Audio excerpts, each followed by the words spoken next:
With all the nonsense I've been seeing online regarding is Game Pass worth it and should you cancel Game Pass, I'm here to say no. I love Game Pass. And yes, right now we are in a bit of a lull with AAA games, but there are many indie gems out there to check out, and this is absolutely one I want you guys to play. It's called Her Story. It was a game that I suspect, like you, I totally overlooked. I honestly didn't even know it existed. It came out many, many years ago, but thankfully through Game Pass, it is now available, it is being promoted, it is being hyped, and I want to do a review on it. I'll be very clear though, I am not going to be getting into any story spoilers, so rest assured, you have nothing to worry about there. And I was actually even debating what is the best way to show off this game, and I think I'm just going to play the trailer a little bit in the background, just so you can get kind of a rough idea of what to expect. Then I'll give you guys kind of my thoughts and overall experiences with the game. So let's go ahead and jump over to the trailer here. It's actually got quite a pedigree that if you look at kind of who worked on the game, is actually a list of really, really cool people that were involved in this story. What you're looking at is Hannah Smith. Hannah Smith is a woman who is been interviewed in the past. And what you're going to be essentially be doing is, I paused a little too early. You're going to be listening to her speak through a series of police interviews. You can see there on all the interviews, there is a time and a date, which is important. Keep in mind, this is a UK-based game. So here in the good old United States of America, you got to kind of do a little deciphering. This particular interview took place 2 days before my birthday on June 27th. So you got to kind of remember to inverse it. The times don't matter as much, I don't think. Maybe people who are really like keen on that would say it did. I didn't think it mattered to me in solving the mystery.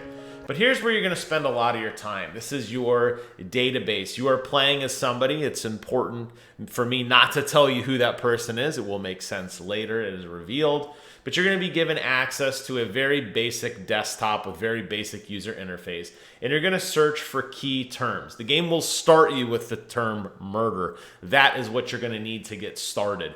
And you're going to begin to search and find clues via various video clips. And by watching each of the video clips, you will slowly begin to piece together exactly what happened. So what you see here is a search for the word murder. You see 4 separate videos. Now the game does put this nice little yellow eyeball icon on the screen that lets you know that you have not yet actually seen this video.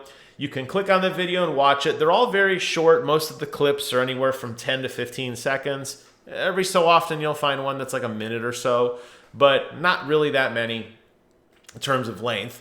You'll click on it, you'll listen to what Hannah has to say, and you will try to figure out, okay, did she say anything of use that I can use to search for another term?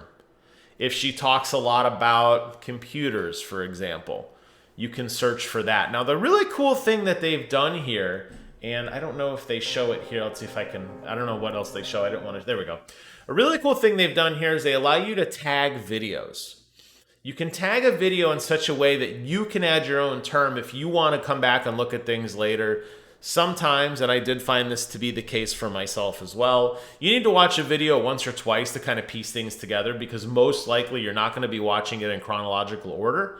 You're not going to understand everything you're seeing or understand the people. So you could add a tag in there that you can search for later. The way the search term works, which is really, really cool, and I'll jump back now because that's about all I think you guys need to see for that particular part of this review here.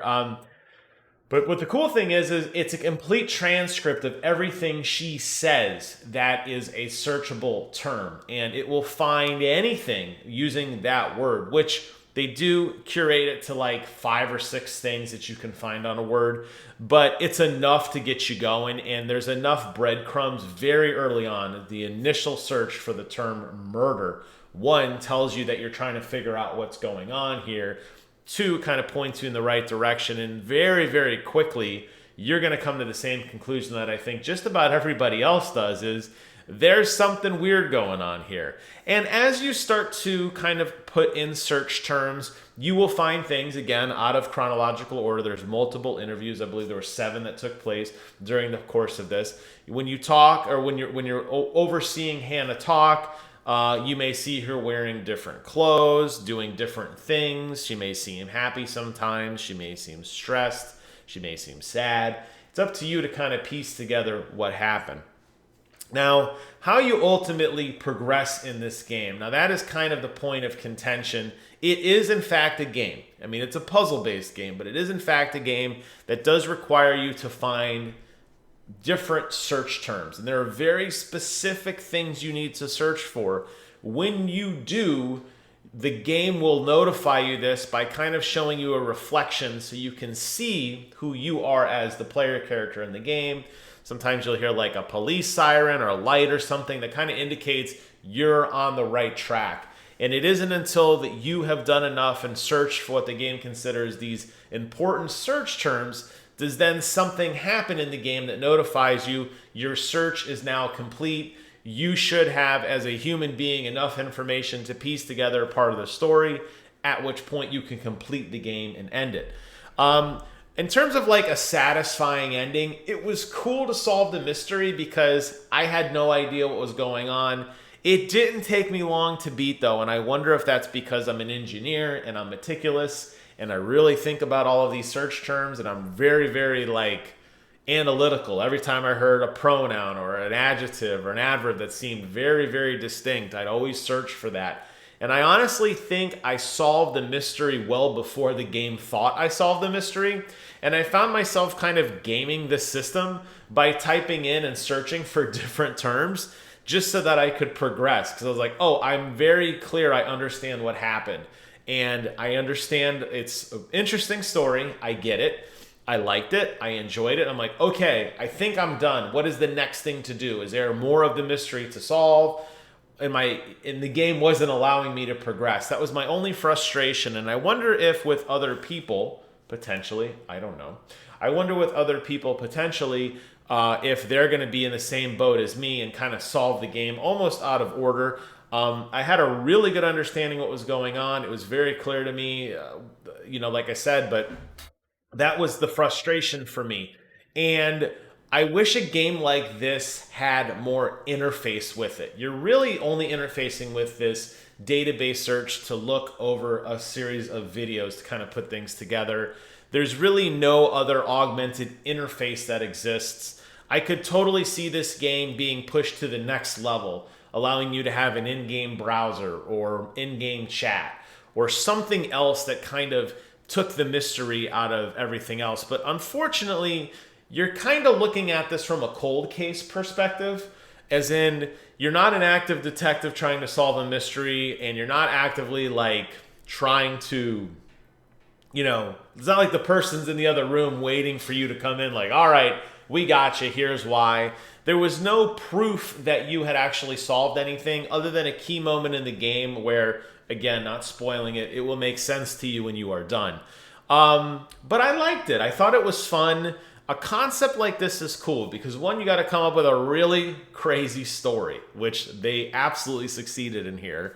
Two, you got to get an actress or an actor, in this case it was a woman, to really portray multiple points in life. As again, this takes place over a series of years. That is a really cool thing. Changing her appearance, changing kind of her mantra at the moment. It's fun. And despite the fact that you'll be able to recognize kind of where it is in time, obviously, because the timer is on the screen, just based on what she's saying and how she's talking, what she's wearing, her mannerisms will change from interview to interview. And that's a great way to pick up on subtle context clues. For the record, I think I beat this game in under an hour. I want to say it was like 45 minutes.